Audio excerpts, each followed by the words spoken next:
चलो करें start. Yes sir.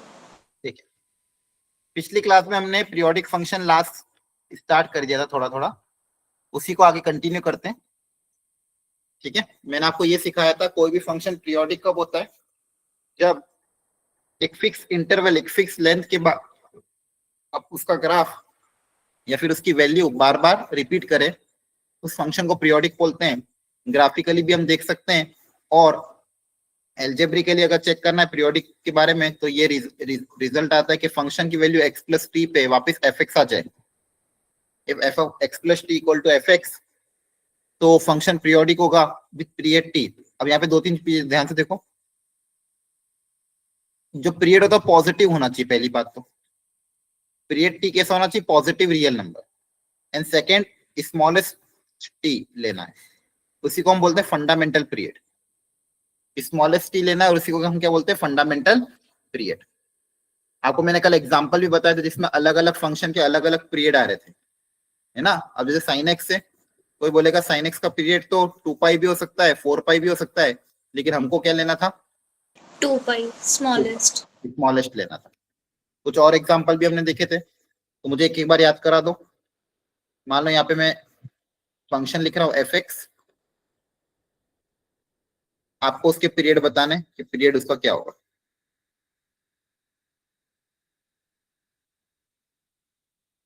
चलो सबसे पहले बताओ साइन एक्स का पीरियड कितना होगा, 2 पाई। कॉस एक्स का 2 pi. Very good. Ten x का पाई। कॉट एक्स का पाई। कॉसेक का 2 पाई। साइन का अगर 2 पाई है तो कॉसेक का भी तो 2 पाई होगा, हाँ है ना, और सीकेंड Yes, का भी sir. 2 पाई होगा। ठीक है, यस सर। सर इसके अलावा अगर इसमें थोड़ा मॉडिफिकेशन कर दें, मॉड साइन एक्स, पाई। क्योंकि इस बार वो नेगेटिव पॉजिटिव में बदल जाएगा, पावर अगर इवन हो तो भी पाई। है ना, पावर अगर इवन हो तो नेगेटिव टर्म पॉजिटिव में कन्वर्ट हो जाती है, तो पीरियड अभी भी कितना रहेगा, पाई रहेगा, है ना। Yes sir. ओके, और एक और बताया था, mod sine x plus mod cos x, इसका period pi by pi by 2। Pi by 2। याद आ रहा है, ये कॉम्प्लीमेंट्री होते हैं। यूं तो जनरली इसका पाई होता है, इसका भी पाई होता है, लेकिन क्या होता है साइन कॉस में बदल जाता है, कॉस साइन में बदल जाता है, मॉड है, इसलिए पीरियड कितना हो जाता है, पाई बाई 2 हो जाता है। स्मॉलेस्ट पॉसिबल कौन सा सेटिस्फाई कर रहा है, पाई बाई 2 कर रहा है। क्लियर हो गया यहाँ तक? Yes sir. अच्छा, वेरी गुड। अब देखो ये पीरियोडिक में कुछ प्रॉपर्टीज भी होती है, वो प्रॉपर्टीज मैं आपको थोड़ी बहुत बता देता हूँ। ये तो हमने सारी चीजें कल देख ली थी। अब जैसे मान लो कोई फंक्शन है एफ एक्स, वो पीरियोडिक है, इसका पीरियड है मान लो t1। दूसरा कोई फंक्शन है जी एक्स, वो भी पीरियोडिक है, इसका पीरियड है मान लो t2। मतलब एफ एक्स हर टी इंटरवल के बाद रिपीट कर रहा है, जी एक्स हर t2 इंटरवल के बाद रिपीट कर रहा है। तो कभी मान लो अगर दोनों फंक्शन साथ में दे दिए, एडिशन में या सब्ट्रैक्शन में, तब पीरियड कितना होगा, तो कैसे पता करेंगे? हाँ बताओ कैसे पता करेंगे?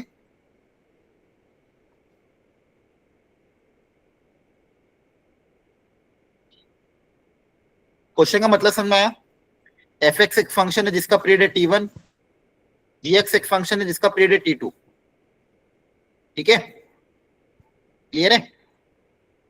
Yes yes sir. F x का पीरियड t1, जी एक्स का पीरियड t2,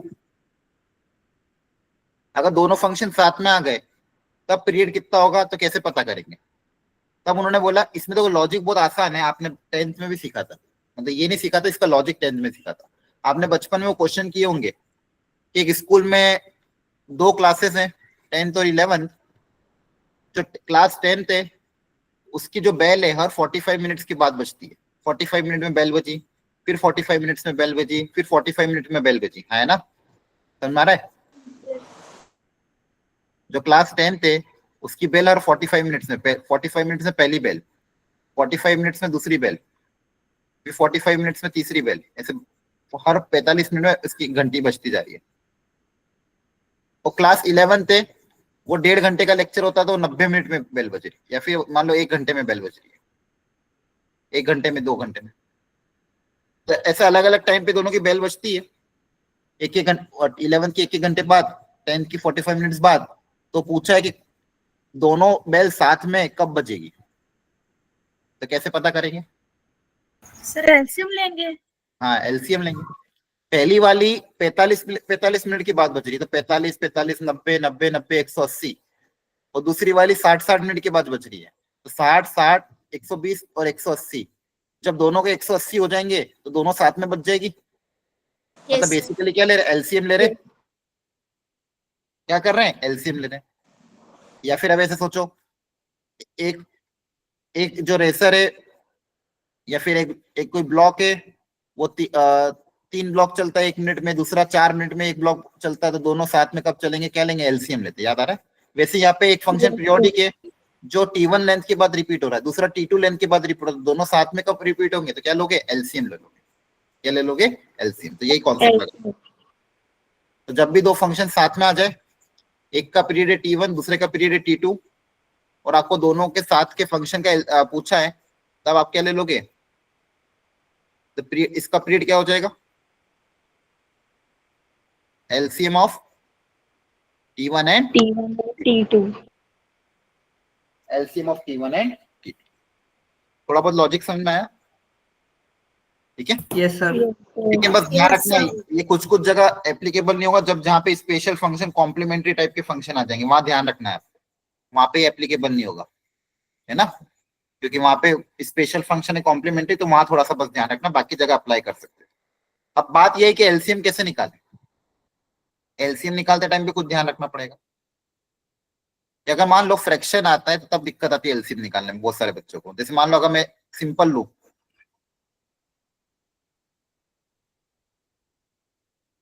इनका एलसीएम क्या होगा, 12।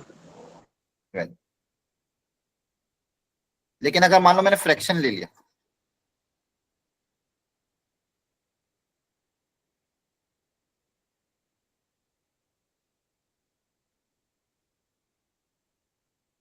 ऐसा कुछ ले लिया, मान लो, रुको,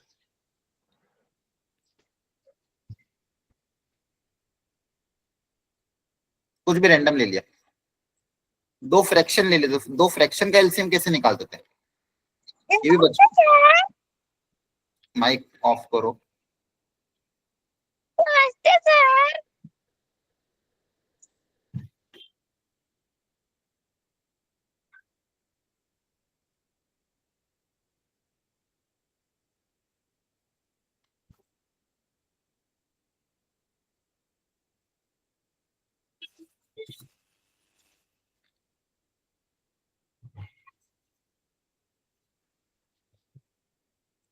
हटा दिया मैंने जो भी बच्चा था, वो परमानेंटली ब्लॉक हो गया, इस कॉल में आ नहीं पाएगा। ठीक है, आप अगर ध्यान नहीं रखोगे फिर बाद में बोलोगे सर ज्वाइन कर लो, नहीं हो पाएगा। ठीक है, अगर क्लास चल रही तो ऐसी जगह बैठो जहाँ कोई डिस्टर्ब ना करे, फिर आपके घर वाले हो कोई भी हो। बहुत इंपॉर्टेंट कॉन्सेप्ट चलते हैं, बहुत इंपॉर्टेंट क्लासेस है, और ये अगर आपके कारण किसी के करियर में अगर मान लो बाधा बनती है ना, आपको लाइफ टाइम इस बात की सजा मिलेगी, ये बात ध्यान रखना। मान लो कोई जेन्युइन बच्चा जिसकी फैमिली कंडीशन बहुत ज्यादा वीक है, वैसे बहुत सारे बच्चे हमारे पास हैं जिनकी फाइनेंशियल कंडीशन बहुत वीक है, ठीक है, उन्हीं बच्चों के लिए ये इंस्टीट्यूट खुला है जो फ्री कोचिंग अलॉट करता है। फ्री का ये मतलब नहीं कि कोई धर्मशाला है तो चलो कहीं पे भी आ जाओ।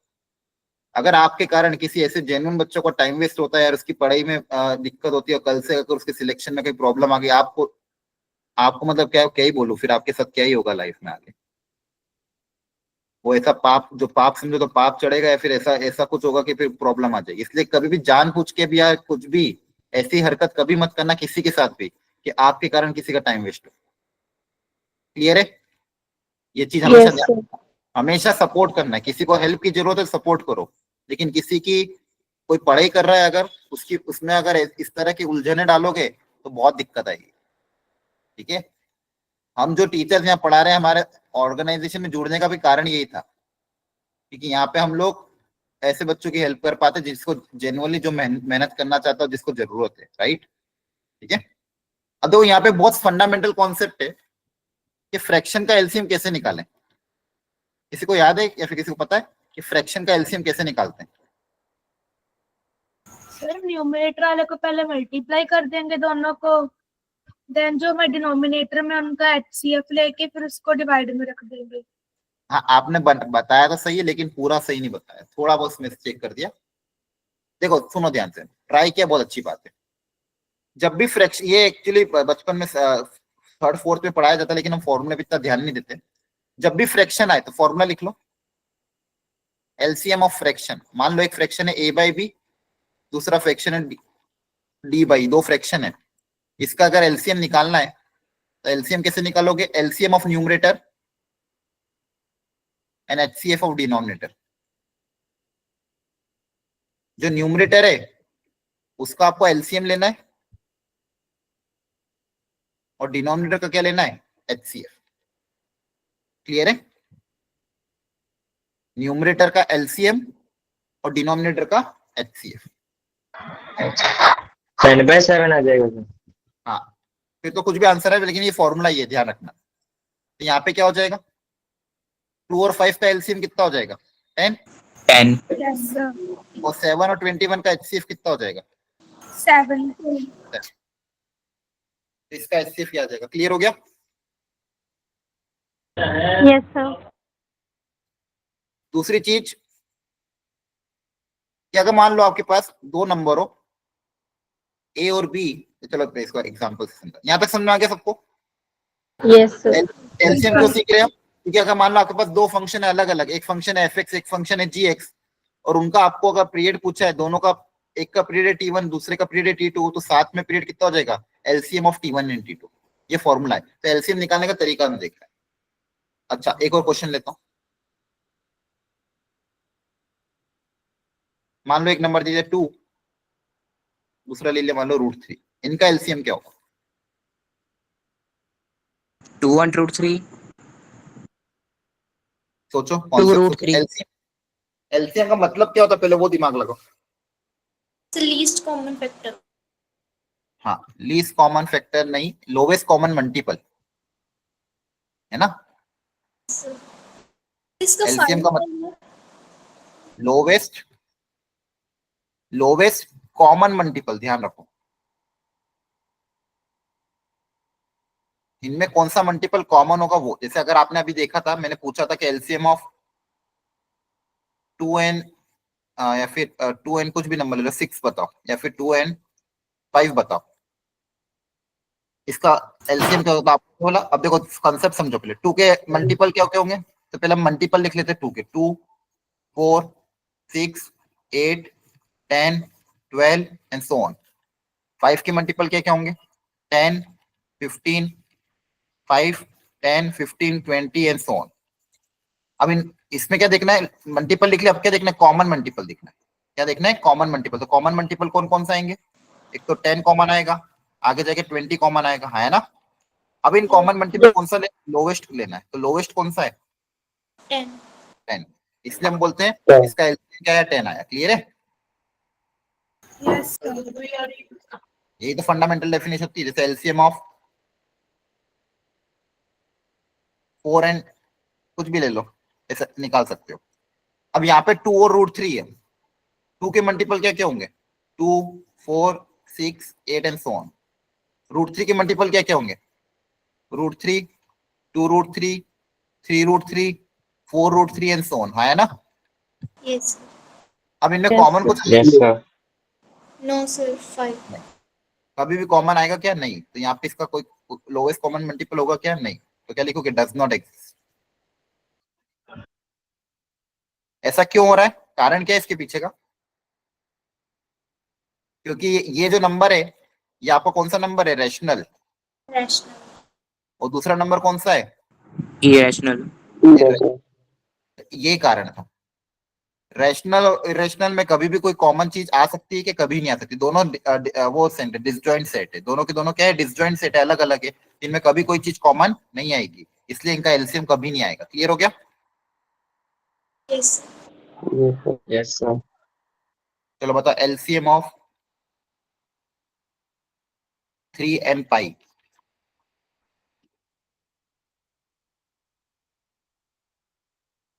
बताओ। So ये भी That does not exist. Does not exist है ना, Yes. क्योंकि 3 तो आपका क्या है, रैशनल है, और पाई कैसा है, इरेशनल, तो डज नॉट एग्जिस्ट। क्लियर हो गई बात? Yes, sir. Yes, sir. Yes, fraction sir. में क्या Yes, है, sir. न्यूमरेटर का एलसीएम लेना, डिनोमिनेटर का एचसीएफ लेना है।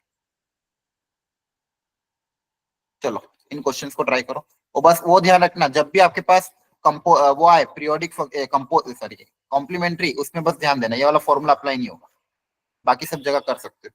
करो ट्राई, इनका आपको पीरियड पता करना है।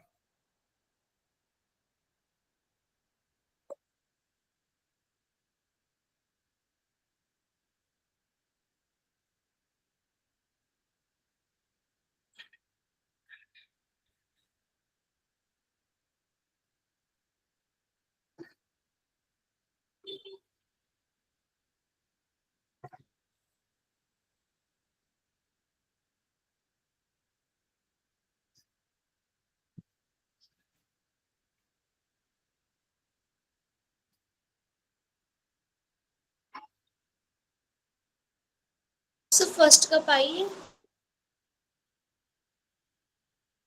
सर 5/2 आ रहा है।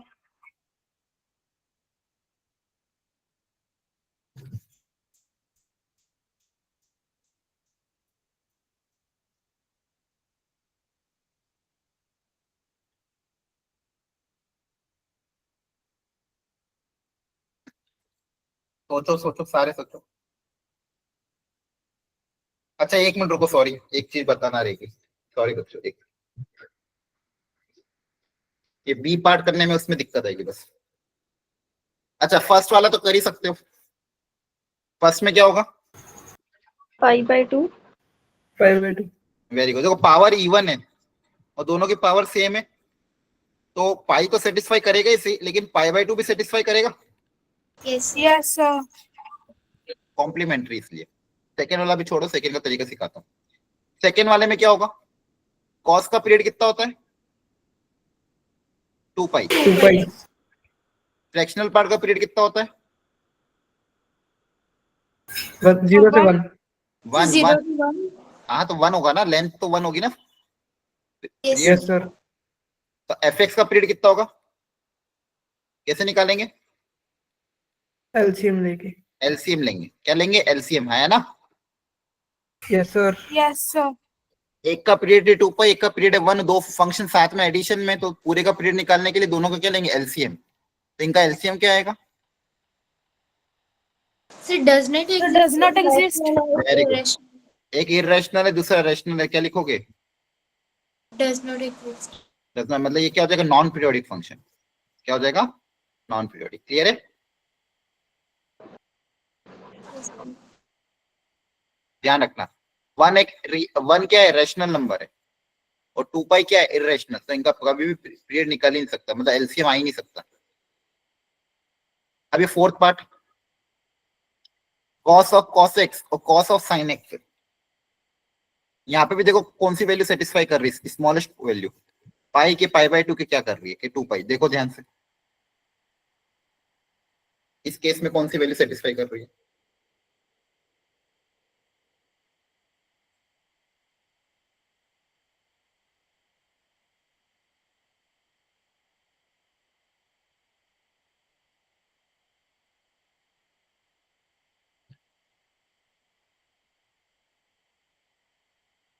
So pi.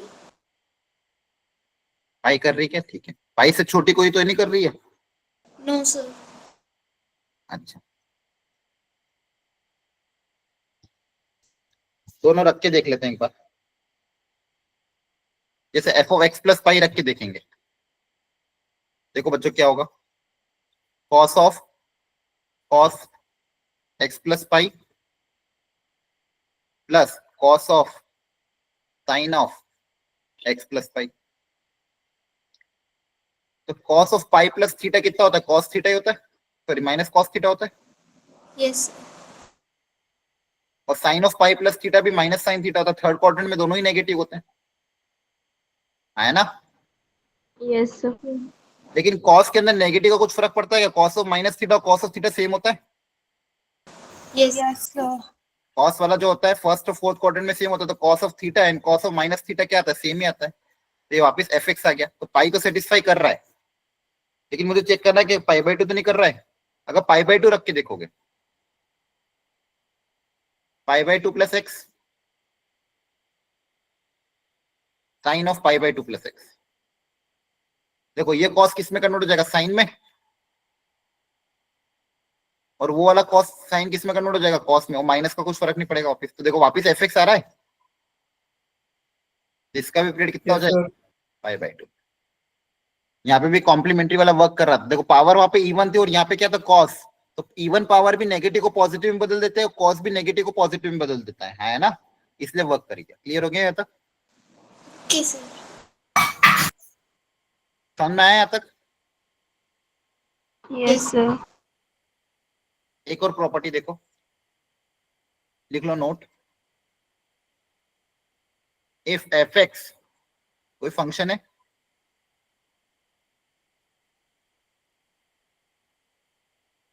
Is a periodic function, लिखते जाओ। If f x is a periodic function with period T,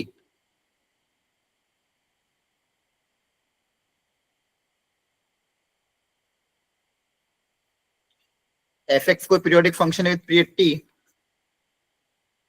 then f of a x plus B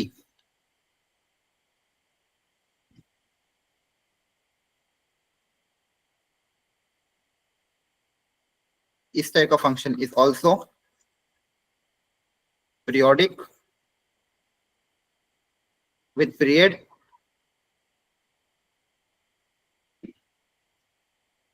T by mod of a, T by mod of A.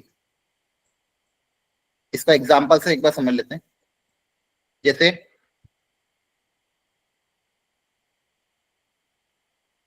Sine x का period मान लो है 2 pi, y equal to sine x, आपको पता है ये function. इसका period आपको पता है ये कितना होता है? 2 पाई होता है।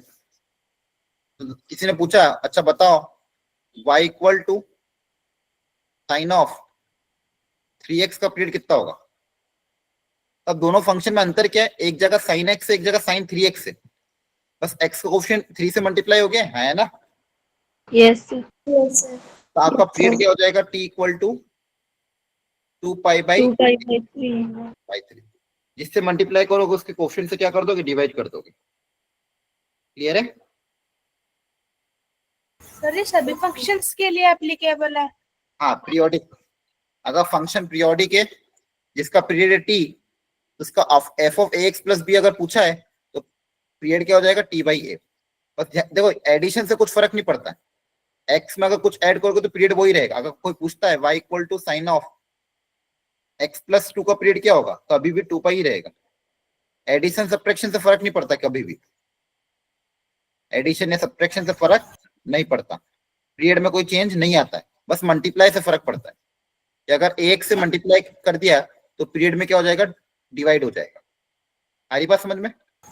Yes sir. Yes, sir. जो भी कोफिशिएंट है उससे आप डिवाइड कर देना। एग्जांपल एक और ले लेते हैं।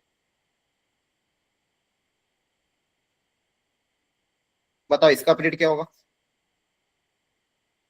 2 Pi pi by by 3. 3. क्या होगा वापस सोच के बताओ। Pi by 3. Pi by 3. 5/3। 10x का पीरियड पाई होता है और Yes. 3 से मल्टीप्लाई है तो 3 से डिवाइड हो जाएगा, हाँ है ना? Yes. Yes, sir.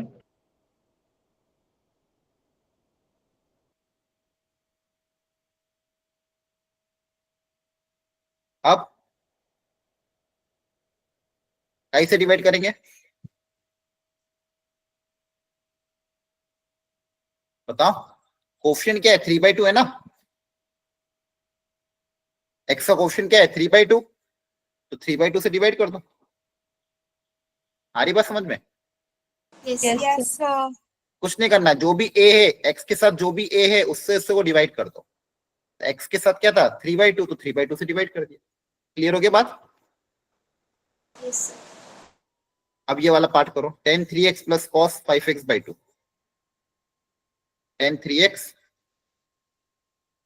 Plus cos 5x/2, इसका पीरियड निकालो। पहले दोनों का अलग निकालो, फिर दोनों का साथ में कैसे निकालते वो करो।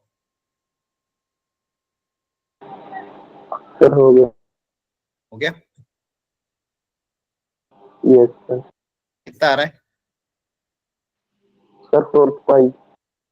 अच्छा अच्छा, बता tan 3x का पीरियड कितना होगा? So pi by Sir, Pi pi by by 3. 5x/2 का so 2 Sir, pi. 4 pi by 5.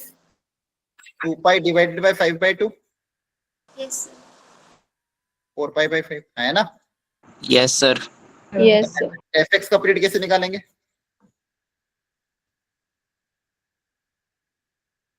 बोलो, फॉर्मूला वही LCM of t1 and t2। Yes, sir. LCM of t1 and t2, t1 क्या है π/3 और t2 क्या है 4 π/3, इनका एलसीएम कैसे निकालेंगे? दोनों इरेशनल है, एलसीएम निकल सकता है। Yes, sir. Yes, sir. LCM denominator का एचसीएफ है ना। क्लियर है? Yes, sir. Yes, sir. पाई और 4 पाई का एलसीएम क्या होगा? पाई और 4 पाई, 4 पाई। 4 पाई लोवेस्ट कॉमन 4 मल्टीपल। पाई। लोवेस्ट कॉमन मल्टीपल पाई के मल्टीपल क्या होंगे? पाई, 2 पाई, 3 पाई, 4 पाई, 6 पाई। 4 पाई की क्या होंगे? 4 पाई, 8 पाई। तो लोवेस्ट कॉमन कौन सा आ जाएगा? 4 पाई। और नीचे का एचसीएफ कितना होगा? 3 और 5 का HCF, highest common factor. 1. 1 One. Answer 4 पाई। क्लियर हो गया? Yes, sir. ये Yes, सारी sir. प्रॉपर्टी याद रख लेना। अगर एफ एक्स पीरियोडिक है, जी एक्स भी पीरियोडिक है, T1 T2, तो दोनों साथ में अगर आ रहे हैं तो LCM of T1 T2। LCM लेने के ये तरीके होते हैं, रेशनल इरेशनल का एलसीएम नहीं आएगा। अगर एफ एक्स पीरियोडिक है पीरियड टी, तो f of a x plus b का पीरियड कितना हो जाएगा? t/a। एडिशन सब्ट्रैक्शन से फर्क नहीं पड़ता, सिर्फ मल्टीप्लीकेशन से पड़ता है। तो जो भी एक्स का कोफिशिएंट है उससे डिवाइड हो जाएगा। फिर हमने कुछ एग्जांपल किए कि पीरियड निकालने के तरीके नहीं। क्लियर है? चलो नेक्स्ट हेडिंग डालो, टाइप्स ऑफ फंक्शन में second part, 1 and onto function, 1 many 1 और ऑन टू इनटू। फर्स्ट डालो टाइप्स ऑफ फंक्शन हेडिंग।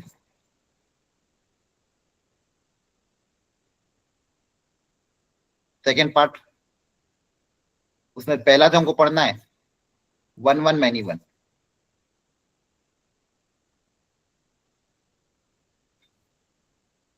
किसी को पता है 1 मेनी 1 फंक्शन क्या होता है, कैसे पहचानते? कोई भी फंक्शन 1 कब होगा बताओ? सर हर एक की अलग इमेज हो सर। Very good. सेट ए के हर एलिमेंट की अलग अलग इमेज बननी चाहिए। सेट ए के हर एलिमेंट की अगर यूनिक इमेज है, डिस्टिंक्ट इमेज है, इसकी इमेज मान लो ये है, इसकी इमेज मान लो ये है, तो इसकी भी इमेज अलग होनी चाहिए। तो ऐसे फंक्शन को 1 बोलते हैं। लिख लो फटाफट।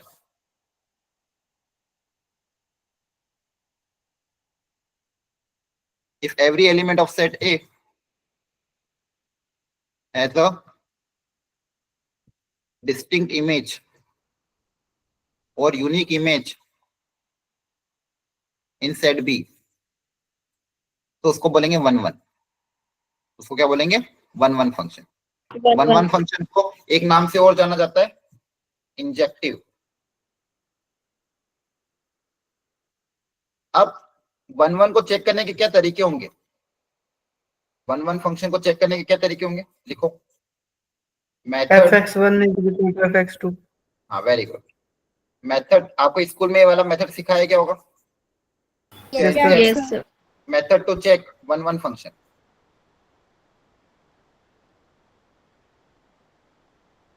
तब मैं आपको 3 मेथड सीखूंगा, तीनों में बहुत अच्छे मेथड है। तीनों में खासकर लास्ट वाला मेथड बहुत अच्छा है। Method 1,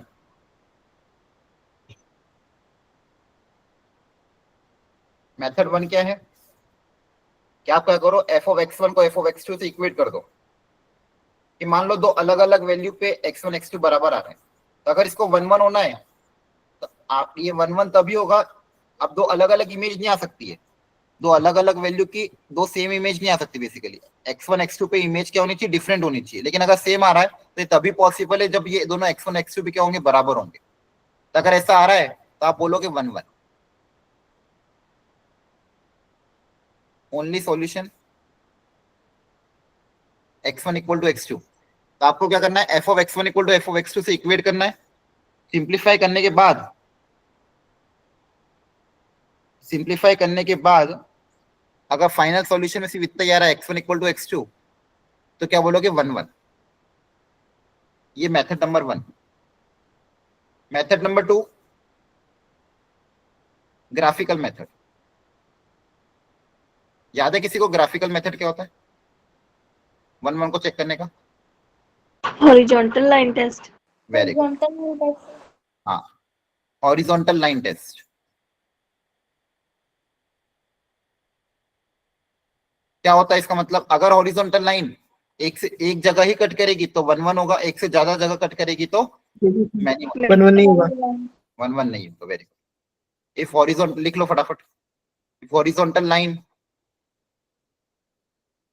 cuts the graph at most 1 point, ज्यादा से ज्यादा एक, उससे ज्यादा नहीं, तो उसको आप 1 1 बोलोगे, अदरवाइज वो 1 1 नहीं होगा। अगर हॉरिजॉन्टल लाइन ग्राफ को कहीं पे भी ग्राफ ड्रॉ किया आपने, अगर ज्यादा से ज्यादा मैक्सिमम सिर्फ एक ही पॉइंट पे कट करती है तो 1 1 होगा, अदरवाइज 1 1 नहीं होगा। क्लियर है? Yes. ये मेथड नंबर 2 था। तो 1 1 मतलब हर एलिमेंट की अगर अलग अलग इमेज बन रही है तो 1 1, और एलिमेंट्स की इमेज अगर सेम बन रही है तो मैनी 1। जैसे यहाँ पे अगर एक डायग्राम और बना लो,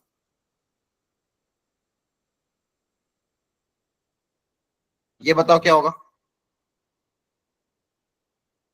1 1 नहीं होगा।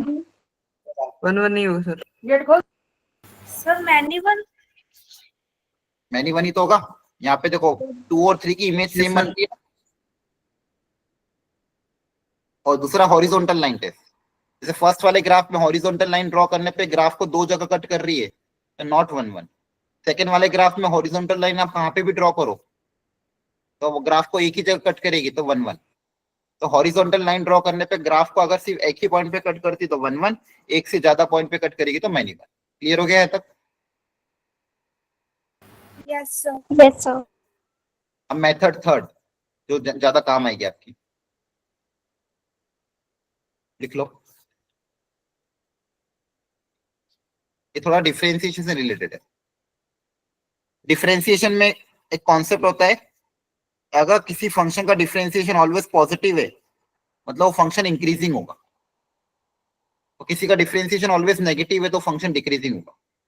तो किसी फंक्शन का आपने डिफरेंशिएट किया, अगर ये ऑलवेज पॉजिटिव है मतलब वो ग्राफ कैसा होगा, फंक्शन इंक्रीजिंग होगा।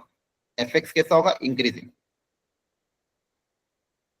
F x is increasing. और कोई ग्राफ अगर इंक्रीजिंग है, बढ़ता ही जा रहा है, बढ़ता ही जा रहा है, बढ़ता ही जा रहा है, कभी घट नहीं रहा है, कभी मुड़ेगा भी नहीं। अगर कोई ग्राफ सिर्फ बढ़ रहा है, कभी मुड़ेगा ही नहीं, तो हॉरिजॉन्टल लाइन हमेशा एक ही जगह कट करेगी। तो ऐसे फंक्शन कैसे होंगे, 1 1 हो जाएंगे। तो 1 1 को चेक करने का एक बहुत अच्छा तरीका है, सिंपली उसको डिफरेंशिएट कर दो। डिफरेंशिएशन या तो ऑलवेज पॉजिटिव आ जाए या ऑलवेज नेगेटिव आ जाए, दोनों ही केस में। ऑलवेज अगर नेगेटिव है मतलब ग्राफ कैसा होगा, डिक्रीजिंग। और डिक्रीजिंग भी ग्राफ है तो भी हॉरिजॉन्टल लाइन एक ही जगह कट करेगी, तो भी फंक्शन कैसा हो जाएगा, 1 1। ये दो चीज आपको ध्यान रखनी है। अगर डिफरेंशिएशन पॉजिटिव नेगेटिव दोनों हो रहा है तब 1 1 नहीं बोलोगे। अगर मान लो डिफरेंशिएट करने पे जो डिफरेंशिएशन आ रहा है वो कभी पॉजिटिव भी हो सकता है, नेगेटिव भी हो रहा है, पॉजिटिव भी हो रहा है, नेगेटिव भी हो रहा है, दोनों तरह का अगर वैल्यू हो रहा है तो 1 1 नहीं होगा। अगर डिफरेंशिएशन करने पे ऑलवेज या तो पॉजिटिव है या ऑलवेज सिर्फ नेगेटिव है तो ही 1 1 होगा। आ रही बात समझ में? तो Yes, तीसरा sir. मेथड अच्छा है, बस डिफरेंशिएशन अगर आता है तो ये वाला मेथड अप्लाई कर सकते हो। मतलब फंक्शन अगर इंक्रीजिंग है या डिक्रीजिंग है तो 1 1 ही होगा। तो ये मेथड नंबर 3। तो बेसिकली ये तीनों ध्यान रखना। 1 1 को चेक करने के 3 मेथड है। 1 1 मतलब इंजेक्टिव। क्लियर हुआ यहाँ तक? बोलो। Yes, sir. Yes, sir. अब कभी कभी क्वेश्चन आता है नंबर ऑफ 1 1 फंक्शन बताओ।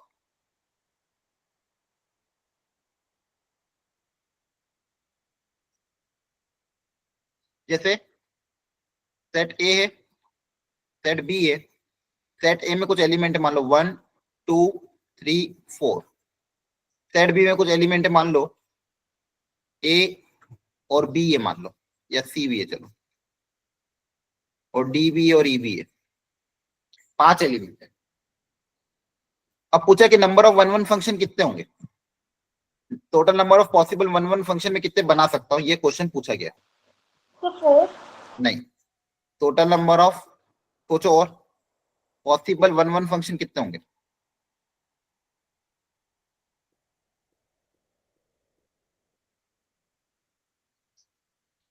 तो इसको कैसे सोचना है, ऐसे सोचो। देखो 1 को इमेज बनाने के लिए कितने ऑप्शन अवेलेबल है? 6 5. 5 5 है ना। इन पांचों में से किसी के साथ भी बना सकता है ना। 1 अगर इमेज बनाना चाहे तो इन पांचों में से किसी के साथ भी बना सकता है। बोलो। Yes, Yes, sir. sir. मान लो किसी एक के साथ बना ली। अब जब 2 की बारी आएगी तो 2 के पास कितना ऑप्शन है इमेज बनाने के लिए? 4. 4 सर। 4। फिर 3 के पास 3 ऑप्शन, 3. और 4 के पास 2 ऑप्शन बचे, हाँ है ना। Yes, sir. तो आपके पास आंसर क्या आ जाएगा? 5 So into 120 5 into 4 into 3 into 2। इसको फैक्टोरियल के फॉर्म में 120. तो आप इसको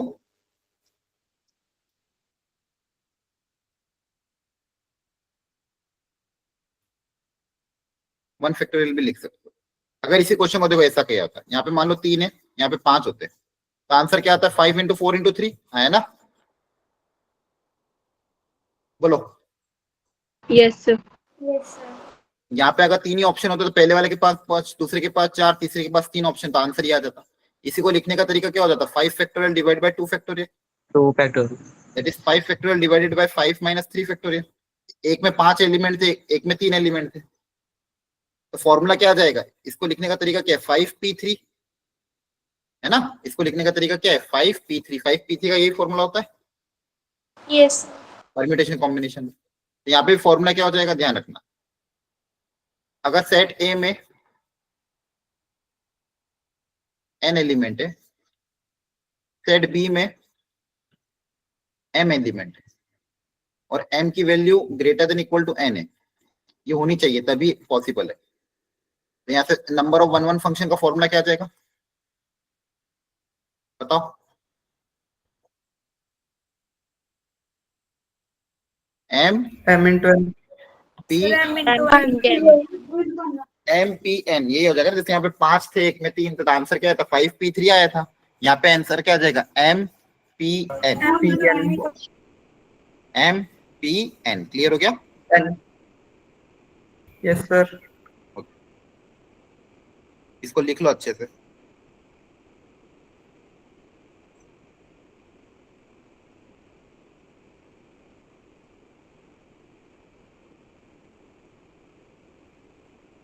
अब कभी कभी नंबर ऑफ फंक्शंस पे भी क्वेश्चन आ जाता है।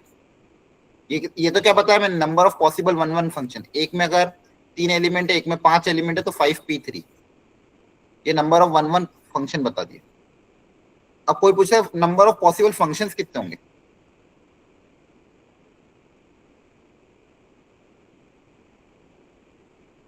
सिर्फ फंक्शंस पूछा है, 1 1 के बारे में या ऑन टू के बारे में नहीं पूछा है। Total number of possible function from A to B.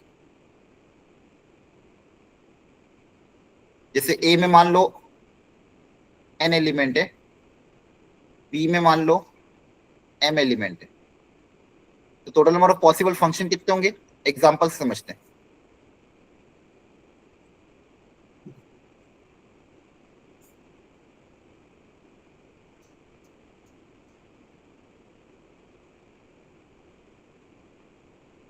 अब देखो ऑप्शन कितने होंगे हैं सबके पास। So 5. हाँ, पहले वाले के पास इमेज बनाने के लिए 5 ऑप्शन, दूसरे वाले के पास इमेज बनाने के लिए 4 नहीं, 5 और 5 5 होंगे ना, इमेज सेम बन सकती है ना, फंक्शन में तो सेम इमेज बन सकती है। Yes sir. और तीसरे वाले के पास भी कितने ऑप्शन, 5, तो आंसर क्या आ जाएगा 5 की पावर 3 आ जाएगा। Yes, yes sir. सर। यहाँ पे फॉर्मूला बताओ क्या बन जाएगा। सर m की पावर n। m की पावर n, लॉजिकली भी आप निकाल सकते हो, ऐसे भी निकाल सकते हो। हर एलिमेंट के पास बराबर ऑप्शन आ जाएंगे ना, क्योंकि इमेज तो सेम हो सकती है फंक्शन के केस में, यहाँ पे सेम नहीं हो सकती, इसलिए यहाँ पे फॉर्मूला क्या बना MPn, यहाँ पे फॉर्मूला क्या बना m की पावर n। तो ये 2 फॉर्मूला याद रखना और तरीका भी याद रखना, फॉर्मूला भूल जाए तो तरीका पता होना चाहिए। क्लियर है? Yes, sir. Yes, sir. Yes sir. आप ऑन टू भी देख लो, फिर साथ में क्वेश्चन करेंगे। Onto and into function second type, इसको एक रेंज नाम इज से इक्वल और टू जाना जाता है। हाँ, वेरी गुड। इसको एक नाम से और जाना जाता है surjective function. Onto into check करने का बहुत आसान तरीका एक ही मेथड है, रेंज निकालो। तो अगर आपको कोई बोलता है function f from a to b, ऐसा कभी भी दिया होता है आपको, तो आपको एक चीज हमेशा ध्यान रखनी, सेट a जो होता है वो होता है आपका डोमेन, कंप्लीट सेट a क्या होता है डोमेन, और कंप्लीट सेट b को क्या बोलते हैं कोडोमेन। ध्यान रखना, क्लियर है? तो ऑन टू का मतलब क्या, कोई भी फंक्शन ऑन टू कब होगा, जब आपका सेकंड सेट कभी खाली नहीं रहना चाहिए। जैसे यहाँ पे 1 2 दोनों की कोई ना कोई प्री इमेज है तो ये ऑन टू है, लेकिन यहाँ पे 3 खाली रह गया तो ये ऑन टू नहीं है, ये क्या हो जाएगा इनटू। सेकंड सेट कभी भी खाली नहीं रहना चाहिए तो ऑन टू होगा। मतलब कोई भी फंक्शन ऑन टू कब होगा, जब सेकंड सेट मतलब उसकी कोडोमेन और रेंज दोनों के दोनों हमेशा क्या हो बराबर हो। तो range equal to codomain, range और कोडोमेन अगर आपस में बराबर है तो ऐसे फंक्शन को हम ऑन टू बोलेंगे। क्लियर है? Yes, sir. अगर रेंज और कोडोमेन अगर बराबर है तो ऐसे फंक्शन को हम ऑन टू बोलेंगे, ये बात ध्यान।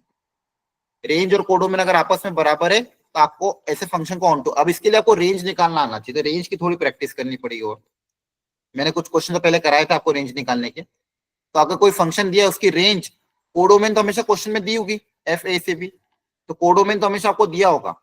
आपको क्या पता करना पड़ेगा, रेंज। रेंज मतलब वाई की पॉसिबल वैल्यूज। रेंज और कोडोमेन अगर आपस में बराबर आ जाए तो फंक्शन को ऑन टू बोल देंगे। बस एक ही तरीका इसको सॉल्व करने का। क्लियर है? Yes, sir. Yes, sir. बस प्रॉपरली रेंज निकालना होगा आपको। जैसे यहाँ पे कुछ फंक्शन है, डायरेक्टली फटाफट देख के बताओ ये 1 1 है कि नहीं।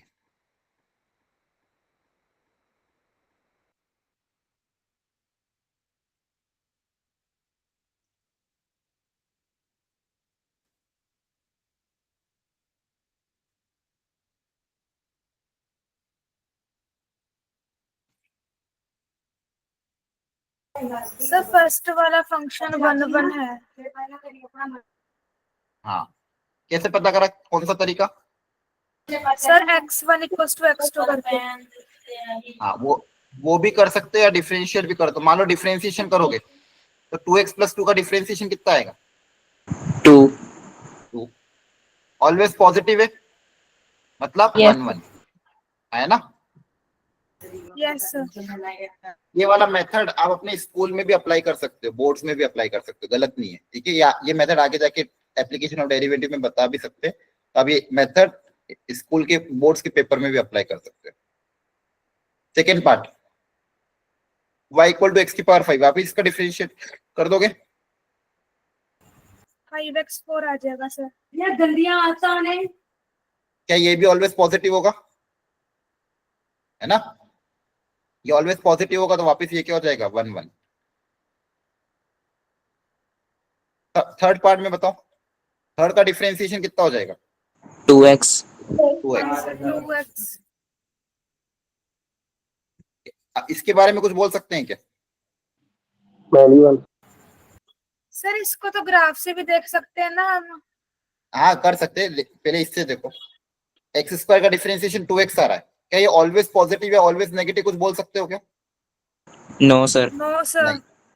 यहाँ पे आपका x belongs to real number है और x को रियल नंबर है तो ये पॉजिटिव भी हो सकता है, नेगेटिव भी हो सकता है। पॉजिटिव नेगेटिव दोनों हो सकता है, इसलिए ये ऑलवेज पॉजिटिव ऑलवेज नेगेटिव नहीं है। तो क्या हो जाएगा मैनी 1। और ग्राफिकली भी बोल सकते हो y equal to x square graph ऐसा आता है, हॉरिजॉन्टल लाइन दो जगह कट करती है। फर्स्ट वाला लीनियर ग्राफ था, स्ट्रेट लाइन, ऑलवेज 1 1 है ना। Yes, sir. Yes, sir. तो ये देखो ये भी तरीके हैं 1 1 को चेक करने के, ठीक है, ये भी कर लेना आसान है सब। चलो इसको करो, इंजेक्टिविटी मतलब 1 1 चेक करना है, करो ट्राई।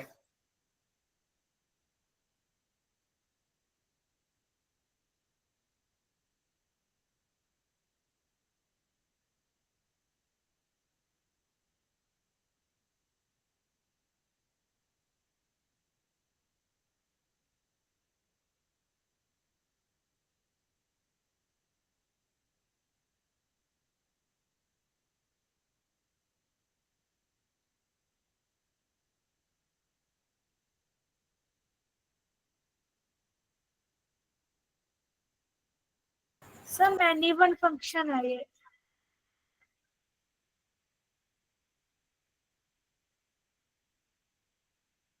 सर 1 1 है।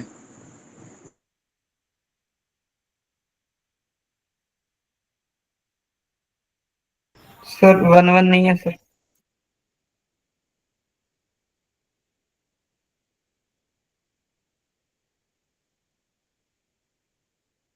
इंजेक्टिव नहीं है सर।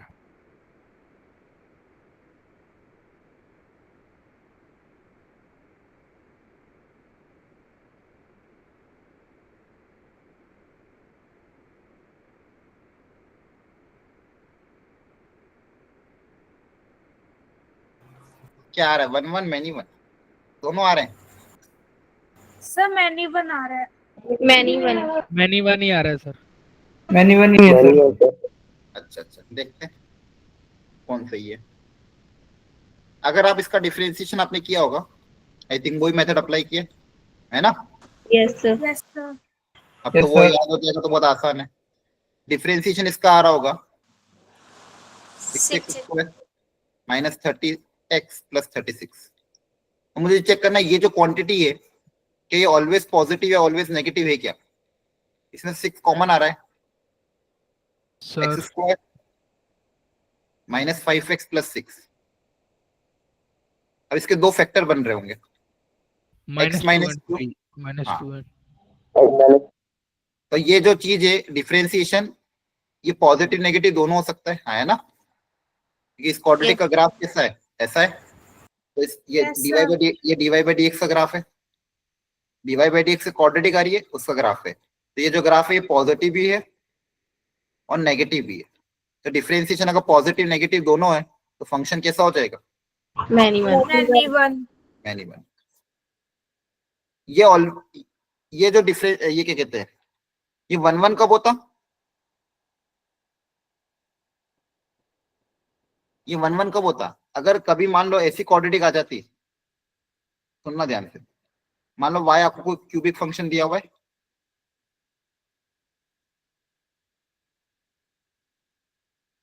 इसका डिफरेंशिएट करोगे तो कोई ना कोई क्वाड्रेटिक ही बनेगी हमेशा।